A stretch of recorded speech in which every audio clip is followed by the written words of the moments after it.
శ్రీమాత్రే నమః. సభ్యులందరికీ శుభ సాయంత్రం.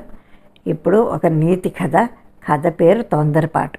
పూర్వం ఒక బాటసారి వసంతకాలంలో అడవి మార్గం గుండా ఒక ఊరికి ప్రయాణిస్తూ మధ్యాహ్నం సమయానికి ఒక తీయ మామిడి చెట్టు కిందకి చేరాడు. ఆ చెట్టు పైన ఒక వైపున ఒక కాకి, మరొక వైపున ఒక కోకిల ఉన్నాయి. కోకిల లేత మామిడి చిగుళ్ళు తిని కమ్మని కంఠంతో కుహు కుహు అంటూ కూస్తోంది.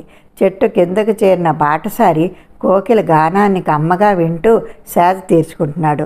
ఇలా కోకిల కొంత సమయం కూసి ఆ చెట్టు నుండి వేరొక చెట్టుపైకి లేచి ఎగిరిపోతోంది. అదే సమయంలో ఆ చెట్టు పైన కాకి కావు కావు కావుమంటూ రెట్ట వేసింది. అది చెట్టు కింద ఉన్న బాటసారి ముఖం పైన పడింది.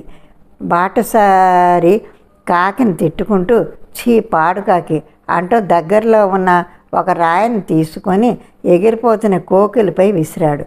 కానీ చెట్టుపైన కాకి మాత్రం అలాగే ఉంది.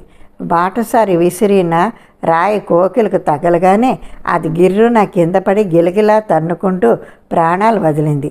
బాటసారి అప్పుడు క్రింద పడ్డ కోకిలను గమనించి, అయ్యో ఎంత తొందరపడితిని, కాకి కోకిల రూపానికి ఒకటిగానే ఉంటాయి, కానీ వాటి గొంతుకులు వేరు వేరు అని తెలిసి కూడా ఏమీ ఆలోచించక తొందరపాటుతో ఈ కమ్మని కోకిలను చంపితేనే అని అనుకొనుచు కలత చెందిన మనసుతో ప్రయాణం సాగించాడు.